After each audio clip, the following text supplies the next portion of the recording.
Aneh dah. Saya tuh ya beli topi ini, cita-citanya supaya kelihatan kayak koboi, jadi ganteng gitu-gitu. Cuman kenapa jadi kayak mamang-mamang begini ya, kayak mamang-mamang penjaga pila. Ya udah nggak apa-apa. Assalamualaikum warahmatullahi wabarakatuh. Selamat datang ibu-ibu kabut. Kali ini saya akan mengetengahkan topik yang lagi hangat-hangat seperti nasi di rice cooker. Nggak mungkin saya ngomong hangat-hangat seperti yang lain. Nah, seperti biasa di channel Rahasia Kehamilanmu ini nggak main-main loh. Kalau syuting lihat tuh. Ini adalah lokasi syutingnya ini mahal ini. Walaupun ibu nggak pernah bayar, nonton gini pakai wifi gratisan nggak apa-apa. Tapi yang penting subscribe atuh. Karena subscribe adalah amal jariah tidak bayar. Apakah orang hamil atau menyusui aman nggak untuk vaksin COVID? Ya, gini dah. Ini cuma sebentar tapi tolong didengar karena penting. Ini penyakit baru.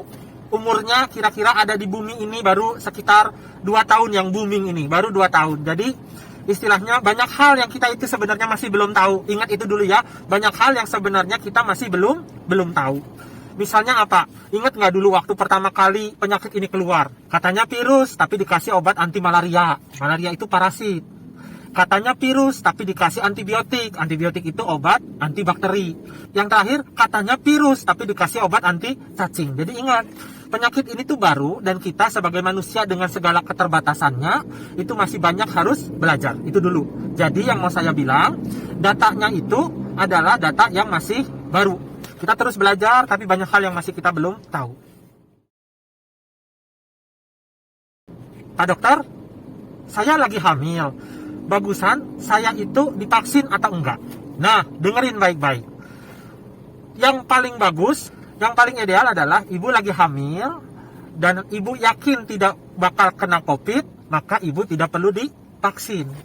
Misalnya gimana tuh Pak dokter? Misalnya ibu tinggal di daerah yang ibu tahu tidak ada COVID di sana. Misalnya ibu sama bapak tinggal di tengah hutan, di atas gunung atau di pulau terpencil. Nah gitu. Jadi kalau ibu yakin bahwa ibu tidak akan terpapar sama COVID, maka silakan saja nggak vaksin, silakan. Tapi kalau ibu berkemungkinan besar ketemu sama virus corona atau COVID, ingat, pada saat ini virus-virus COVID yang ada di muka bumi ini lebih ganas daripada episode saya bekerja itu sering sekali ketemu sama ibu-ibu hamil yang terkena komplikasinya itu jauh lebih parah daripada yang dulu-dulu. Sekarang kan ini varian ada terus tuh, varian-varian baru.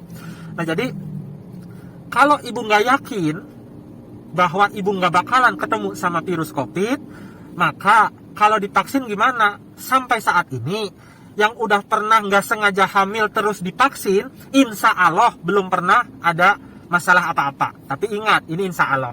Nah terus Pak dokter, kalau udah tahu gini, kenapa sih kok nggak diteliti aja efeknya vaksin itu pada orang hamil? Nah, yang ibu harus tahu adalah penelitian akan suatu zat baru yang akan dimasukkan, entah itu obat, entah vitamin. Biasanya yang diuji bukan pada kelompok yang rentan terhadap resiko terjadinya hal yang aneh-aneh. Jadi kalau misalnya ada obat atau ada vaksin, yang dites dulu adalah orang-orang yang sehat, terus habis itu gagah, terus habis itu kuat, terus nggak ada penyakit dan masih muda. Nah ini dulu dicoba.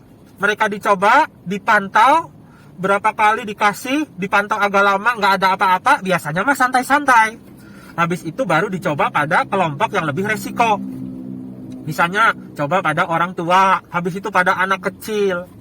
Nah baru nanti terakhir-terakhir anak kecil sama orang hamil itu ditesnya terakhir. Setelah yang lain-lain ini insya Allah tidak ada efek apa-apa. Nah sekarang yang jadi masalah adalah dunia ini lagi keburu-buru. Kalau kita dengan cara yang santai, konsentrasi, nyoba, jangka panjang dilihat, mohon maaf, keburu mati semua.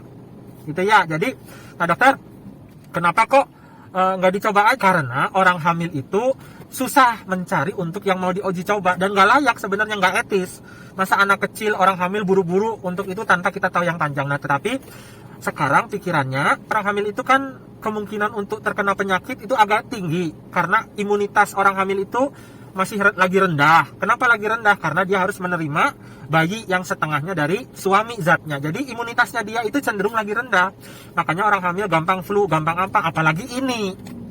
Jadi kalau ditanya sebaiknya gimana? Kalau ibu berpotensi, apalagi orang hamil, kerjanya di tempat yang banyak orang COVID, orang hamil kerja di rumah sakit, orang hamil kerja di ruangan tertutup, orang hamil kerja di tempat yang banyak publik areanya tertutup. Nah, lebih baik divaksin menurut saya. Tapi ini masih ada lagi nanti perkembangan-perkembangan yang terbaru. Dan apabila, ini penting ya, kalau ibu ngerasa bahwa kehamilan ibu itu, waktu ibu hamil ada banyak komplikasi, artinya apa? Misalnya ibu hamil dengan penyakit autoimun, hamil dengan tensi tinggi yang gak terkontrol, hamil dengan penyakit penggumpalan darah yang aneh-aneh. Mungkin ibu gak selayaknya divaksin, tetapi ibu harus mati-matian selama hamil jangan kena COVID. Artinya itu harus mikirin sekeluarga, harus benar-benar lockdown. Ibu mungkin harus membatasi diri dari ikut kerja lagi atau harus resign, karena ini mikirin bayi dan mikirin badan ibu. Sebab kalau divaksin bisa jadi efeknya itu terlalu rumit untuk dijelaskan. Karena apa? Karena itu bukan hamil yang sehat. Jadi yakinkan bahwa ibu hamil yang sehat. Nah, vaksinnya pun kalau bisa dicari dari vaksin yang benar-benar sifatnya nggak terlalu agresif. Vaksin itu makin hari nanti makin banyak jenisnya. Cari vaksin yang berasal dari virus yang mati. Jadi itu nomor 1 udah kejawab. Sebaiknya orang hamil divaksin atau enggak? Enggak. Nomor 2, kalau memang ibu memilih untuk vaksin saja, maka harus ada paketannya lengkap. Paketan lengkap itu gimana? Kalau ibu udah vaksin, daya tahan ibu kan akan dihajar untuk dibangkitkan. Maka saat vaksin itu kalau bisa 1-2 hari ibu nggak ngambil kerja. Baiknya habis divaksin, ibu istirahat, makan tongseng, makan sate, makan yang enak-enak, yang mantap-mantap, istirahat. Makan vitamin supaya badannya serak, jangan dipaksain kerja. Kalau ibu memang memilih untuk vaksin terus kerja, kerjanya sampai sore, lembur segala macam, babak belur, itu nggak baik. Itu kalau pertanyaan nomor 3, Pak Dokter, kalau orang nyusuin gimana? Insya Allah sampai sekarang orang nyusuin itu belum ada yang tercatat anaknya kenapa-kenapa. Begitu juga orang hamil. Nah ini kan 2 tahun, berarti kalau anak bayi lahir kan 9 bulan. Nah paling baru ada 2 periode ini 9 bulan, bayi-bayi yang lahir selama 2 tahun ini memang masih diteliti, tapi insya Allah nggak ada apa-apa. Dan daripada mati gimana kita semua? Karena tetap saya tahu perasaan ibu, tapi kesehatan ibu lebih utama daripada kesehatan bayi. Jadi, kenapa kok sekarang vaksin orang hamil, orang nyusu? Karena kesehatan ibu lebih penting. Nah, gitu ya. Jadi, jangan lupa ini tolong di-subscribe dan disebarkan kepada teman-teman. Karena nggak mudah loh, ini nggak murah loh untuk syuting di tempat yang semewah ini nih. Ini jangan main-main itu. Itu jembatan terkenal itu. Ya, gitu ya. Wassalamualaikum warahmatullahi wabarakatuh. Salam cinta. Cinta gini ya. Oke, gitulah pokoknya.